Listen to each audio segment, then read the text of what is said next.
Before you spend that golden dollar coin, the 2009 Sacagawea $1 coin, a coin you might totally overlook, has a rare version that collectors are going crazy for.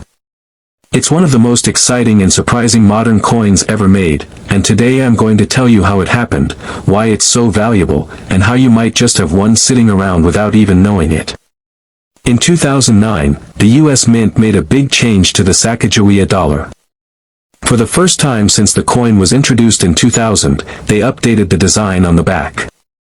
Instead of the eagle that had been there for almost a decade, they introduced a new series called the Native American $1 coin program.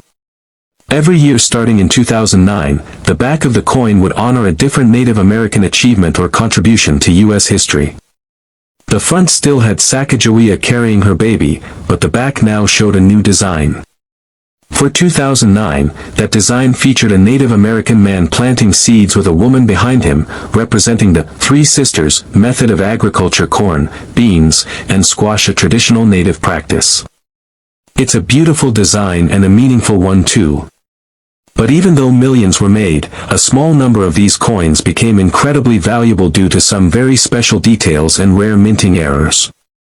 Most of the 2009 Sacagawea dollars are worth just face value $1. But, as always in the coin world, there are exceptions. And one of those exceptions is so rare and mysterious, it has collectors willing to pay thousands, even tens of thousands, just to get one. What makes them so valuable? One reason is the high-grade coins, especially those graded MS-67, MS-68, or higher. These coins are in near-perfect condition, and the better the condition, the higher the value. A regular 2009 dollar might be worth $1 or $2, but in mint state 68 or higher. That's where prices go crazy. Some perfectly preserved examples have sold for over $7,000 at auction. That's right, a single coin, just $1 in your hand, could be worth more than rent, more than a used car, maybe even more than some people's monthly salary. And that's just for coins that look perfect. Now let's talk about the really wild part, the 2009 Sacagawea dollar with major mint errors. One of the rarest and most shocking finds was a mule coin similar to the 2000 error we talked about earlier. A mule is when the wrong dies, the metal stamps that press the designs into the coin are used together.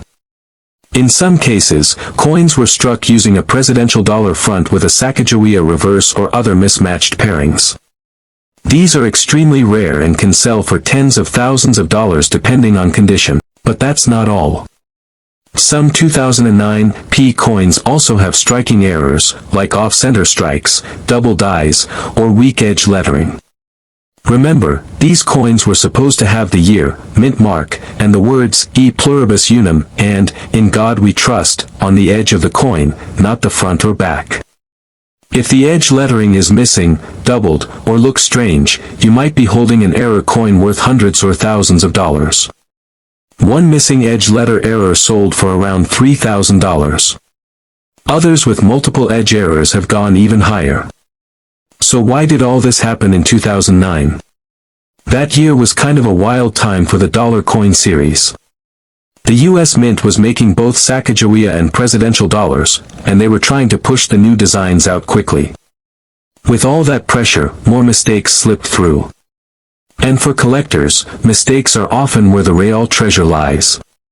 But even without errors, just finding a 2009 in super high grade can be a gold mine. These coins weren't made for circulation. They were only struck for collectors and mostly sold in rolls or mint sets. That means many of them stayed untouched, but even fewer were kept in perfect condition. That's why grading is so important. If you think you have a nice one, it might be worth sending it to a grading service like PCGS or NGC.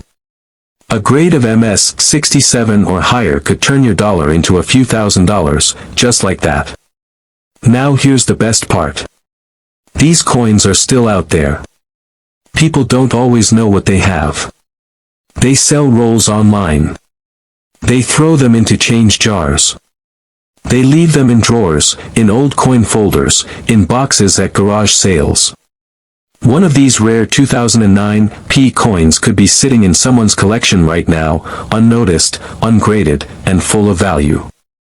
So what should you be looking for? First, look for the planting scene on the back. That's the 2009 design.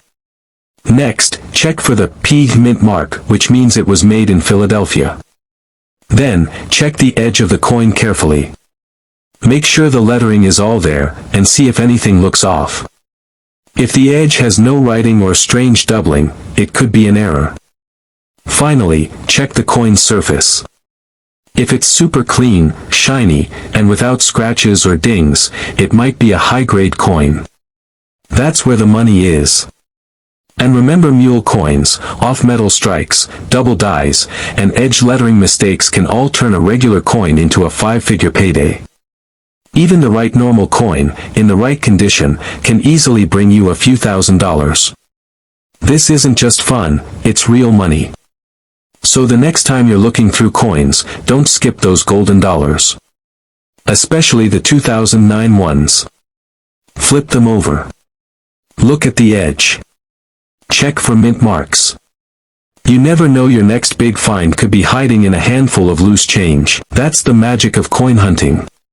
That's why collectors never stop looking.